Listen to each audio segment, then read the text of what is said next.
Ça, c'est de la salade légale et ça, c'est de la salade illégale. Et pourtant, c'est exactement les mêmes espèces. Et je vais t'expliquer la différence tout de suite.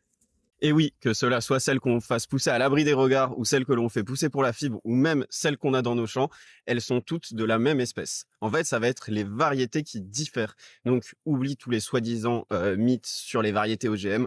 Aujourd'hui, je t'explique l'incroyable histoire de la sélection et dans cette première partie, on va partir de la base et on va parler des landrace. Donc landrace, en gros, c'est un mot anglais pour dire une variété sauvage, naturelle, qui n'a jamais été croisée par l'homme. Bon, c'est pas tout à fait ça, mais du coup, je vais vous expliquer.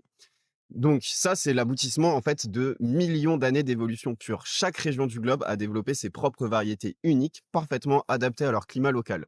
Donc les landrace les plus légendaires, hein, on peut parler afghane des montagnes d'Hindu Kush, cultivées depuis l'Antiquité par les tribus nomades, la Colombian Gold que les conquistadors espagnols mentionnaient déjà dans leurs écrits au XVIe siècle, la libanaise Red cultivée dans les vallées de Bekaa depuis l'époque phénicienne, la Taïsik utilisée par les moines bouddhistes depuis des siècles. Bon, chacune porte l'histoire millénaire de son peuple et de sa terre.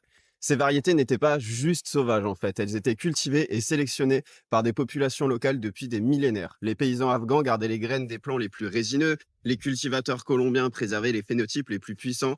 En fait, cette sélection paysanne a été transmise de génération en génération et a créé des lignées génétiques d'une stabilité et d'une pureté mais absolument incroyables.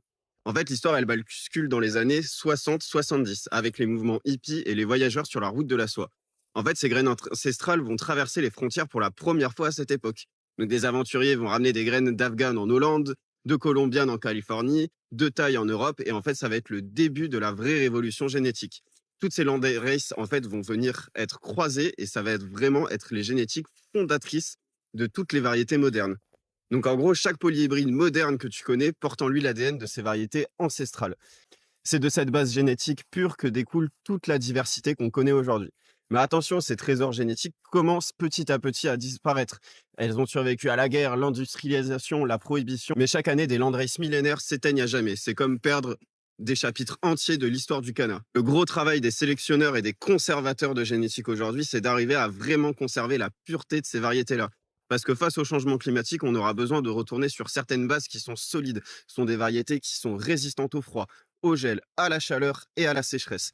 Et dans le prochain épisode, on va voir comment, à partir de ces landraces, on a croisé, recroisé et recroisé pour créer les hybrides d'aujourd'hui et comment on est passé de variétés avoisinant les 8% à des monstres qui tapent à plus de 30% de TH.